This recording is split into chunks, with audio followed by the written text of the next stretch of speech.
Hello, my name is Duncan White at AHDB and welcome to this December edition of Pork Talk. I'm afraid I don't really have any more positive news for you than Bethan did in her last market update video. In Q3, it looks as if the cost of production on average for pig farmers was losing £13 a head, which, even though that's a slight improvement over Q1 and Q2, is obviously not a particularly positive picture. And that was when the APP was 163 pence. And so since then, the APP has lost probably 10 pence from there. So it doesn't look as if the cost of production has improved any in the most recent weeks. So we'll have to wait and see what the data says when it comes out. But I'd be very surprised if the picture is more positive than that.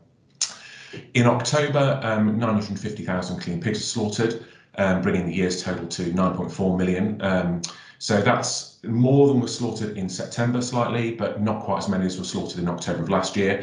And that brings the annual production to plus 3% compared to the year previously. So we are slaughtering more pigs, we have slaughtered more pigs. It's just that there are even more pigs around to be slaughtered. And that demand side is this kind of a hard-ish cap on demand set by the amount of processing staff in abattoirs around the UK. From the trade side point of view, things are looking a little bit more positive on the import side. We're down 10% year on year in September, which brings the year-to-date number down to about 9% below where it was last year. Unfortunately, exports are really challenged as well. So a 25% drop compared to September last year, and that means a 9% drop year on year in terms of exports. That's really challenging the market for a couple of reasons. One is that it means that Chinese market isn't really open at the moment. In fact, exports to China are down 45% year on year, and that's really challenging our ability to move pork out of the UK.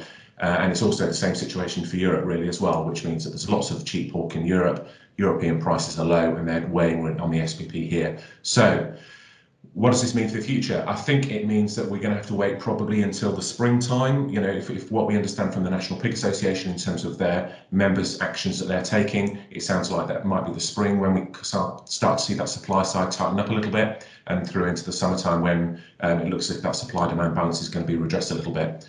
But, you know, fingers crossed things will improve. It's going to be challenging until then. So that's all I have this week. Thank you very much.